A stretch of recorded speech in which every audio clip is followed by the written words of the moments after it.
House Bill 1058, Delegate Stewart, Public Ethics, Disclosures, Training, and Use of Confidential Information, Integrity, and High Office Act, favorable. Chair recognizes the Vice Chair of the Committee as the floor leader.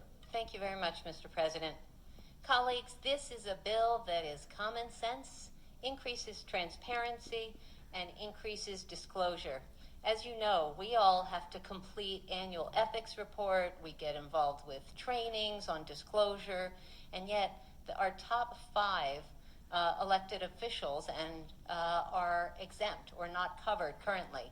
This bill would change that. The governor, the lieutenant governor, the attorney general, the comptroller, and our state treasurer would all have increased applicability for some training and some disclosure. So here's the problem. Unlike us, they can't recuse themselves when there's a conflict of interest. They can't say, well, I know I'm on the Board of Public Works, which only has 3 votes, but I'm not able to vote on this because I've got... Excuse me, Senator, one moment. It's just getting a little loud in here. If we could please just focus on the senator who has the floor. Thank you. Senator, may proceed. Thank you, Mr. President. So they can't opt out of participating the way we can. We can push a button that says excused, or we can disclose our personal financial conflict. But when you're the governor, lieutenant governor, attorney general, comptroller, or treasurer, you really may not have that option.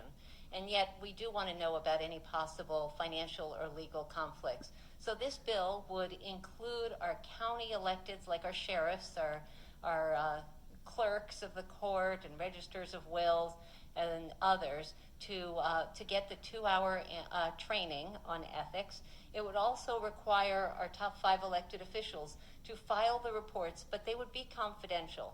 We don't want all of their stuff out there.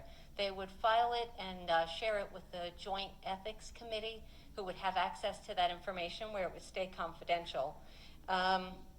This bill also requires that ownership of any businesses be disclosed, but rather than at a 30% rate, it would be a minimum of 10%. And in addition to their ownership, anyone else with a minimum ownership of 10% would also be disclosed. So let's say there was a company that had 10 partners and each owned 10% of it.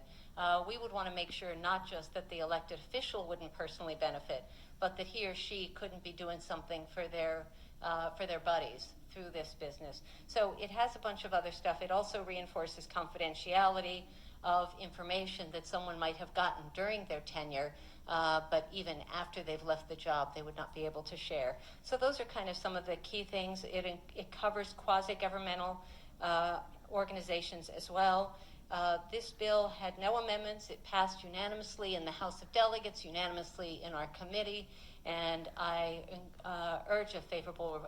request a favorable report. Thank you, Mr. President. Floor leader moves for the adoption of favorable committee report. Any discussion on the report? If not, all in favor of the report say aye. Opposed, nay. The ayes have it. The favorable committee report is adopted.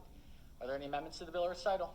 Seeing none, House Bill 1058 is hereby ordered passed for 3rd reading.